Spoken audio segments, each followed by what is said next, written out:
In his book, Radical, Pastor David Platt shares about the advice he received as he stepped into a role of being the youngest megachurch pastor in history. This is what he was told. Decide how big you want your church to be and go for it, whether it's 5, 10, or 20,000 members. Right, he says, there I was, living out the American dream. But he found himself becoming more and more uneasy because the more he compared this to the words of Jesus, the more he realized they were not even close to being compatible. See, we don't have to be a pastor in order to relate to this type of pressure to impress others with gimmicks of our own intellect or wisdom.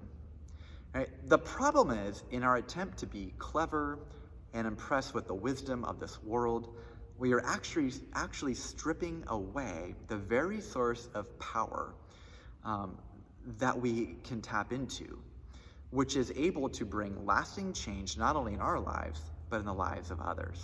Right? And notice in chapter 1 of 1 Corinthians, verse 17, how Paul really depicts this. He says this, "For Christ did not send me to baptize, but to preach the gospel, not with wisdom and eloquence, lest the cross of Christ be emptied of its power." The Church of Corinth, very similar to our culture, put a premium on eloquence and worldly wisdom.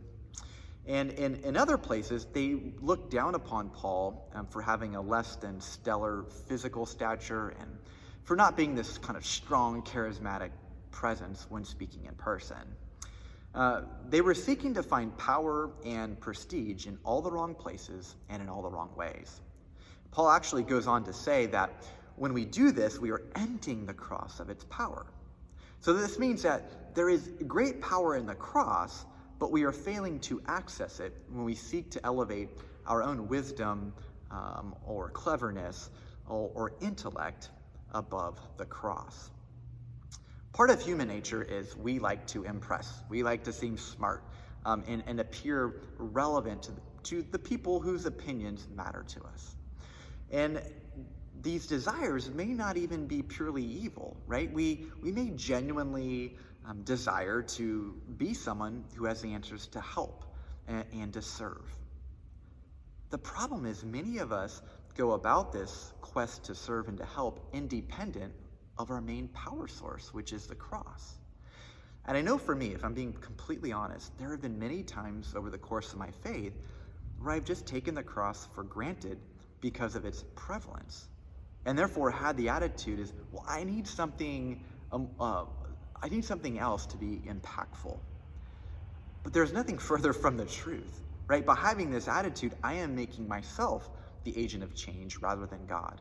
I am acting as if my clever words can bring life change rather than the cross itself. And for those of us who have been in the church a while, there's a danger in overlooking the power that comes from lifting up the cross and all it entails. Right? We must admit that we are powerless to bring about change within our own wisdom. So I want to leave you with this question to ponder. What current areas have you been seeking to affect change in apart from the cross?